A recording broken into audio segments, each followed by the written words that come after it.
So look into it. Mm-hmm. Let's talk about dichotomies in marketing. I know we earlier alluded to it. What are your opinions on, firstly, brand marketing versus performance marketing? Oh, wow. Look, if you look at the history, which I'm sure you probably read because I've written about it, but Yeah. like first there was the direct response versus or sales versus marketing sort of chasm. Then there was the direct response marketing versus the brand advertising kind of schism that happened back in the 50s, 60s. Then the latest iteration of that just happened to be sort of digital, which was labeled performance, which was the name of a popular reseller of Google Ads back in the 90s, right? Which is where the term kind of originates from.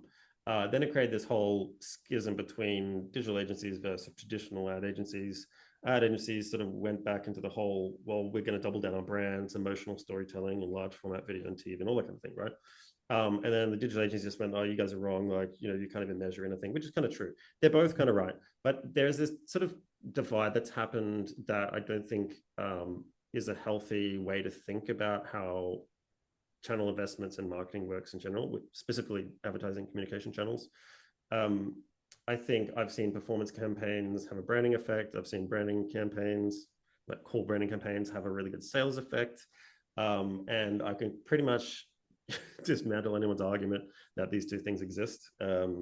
I would think about it that there are certain channels that have pros and cons, strengths and weaknesses, certain channel niches that will have a clearer, shorter term effect.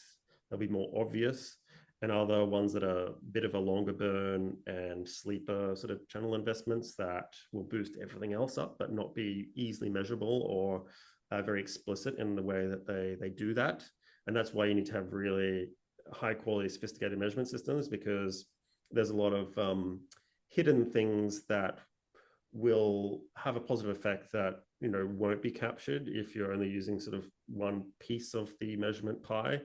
And I think another thing I'd say is that a lot of firms sort of start exhausting that direct response or performance marketing kind of approach, and they hit this diminishing return that sort of causes this, oh, we need to now invest in brand marketing. This is kind of where this thing comes from.